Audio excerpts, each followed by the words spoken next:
Growing up in rural Anambra, Valentine Chineto Ozigbo was faced with numerous challenges of the common folk in Nigeria. Unlike many who are subsumed by the sea of hurdles to jump over, he turned every obstacle to a stepping stone to success. Val's improbable rise from the dusty roads of Amacy to the top of the Nigerian corporate world profile confirms this panoramic leader par excellence that he had become. Valentine Chineto Ozigbo is my brother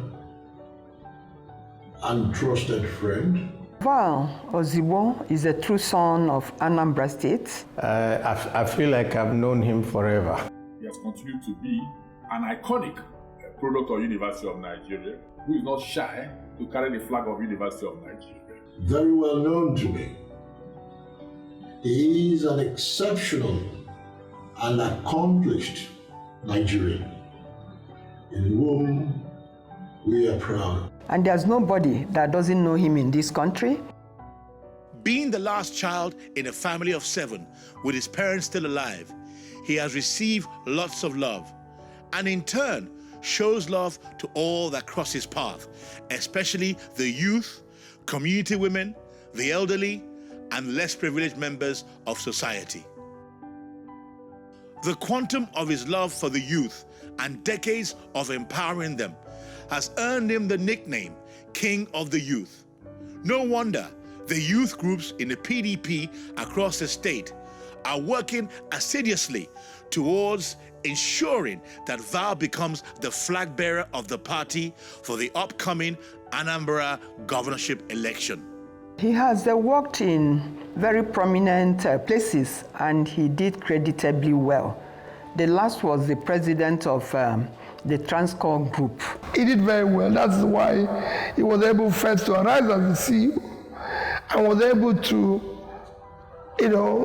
show a good result as a CEO of the company. I would say that I've never actually met a much more dependable person like Val.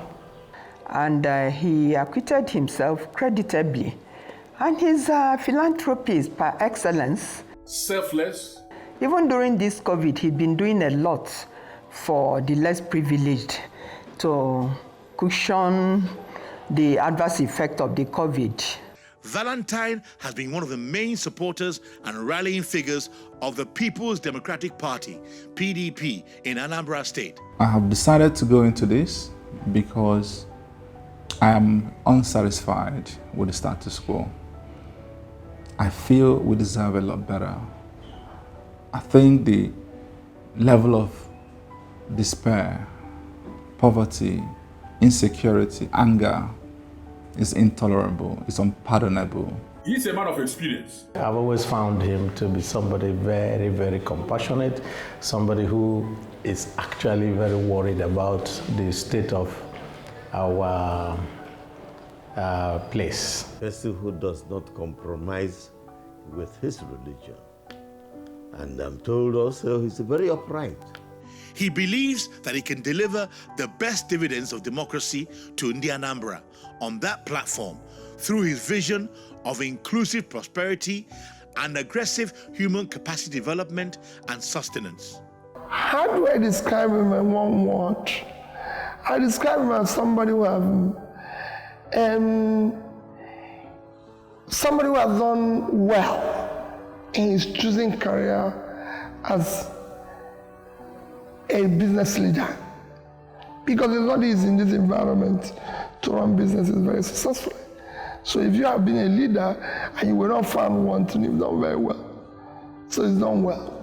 I've always felt that he's got a lot to give back to society and to his state. And this is a man who has swum in difficult terrains, positioning wherever he has been. Very competent. You're just sure whenever you're dealing with him that it will be done. Very peaceful person, peacemaker among people. Recently, Val wrote an open letter to all members of the PDP in Anambra, which was published in major national dailies, wherein he urged all concerned to forgive one another, unite together, and forge a common front for the upcoming 2021 governorship election. Leadership is actually a great opportunity God has given to us to show how we can touch lives positively. But oftentimes we miss this. In Anambra State, the time is now. We can't make any mistakes anymore. This is time to get it right. We are impatient. I've seen this, I've gone around, and I see Anambra is prepared for a new dawn.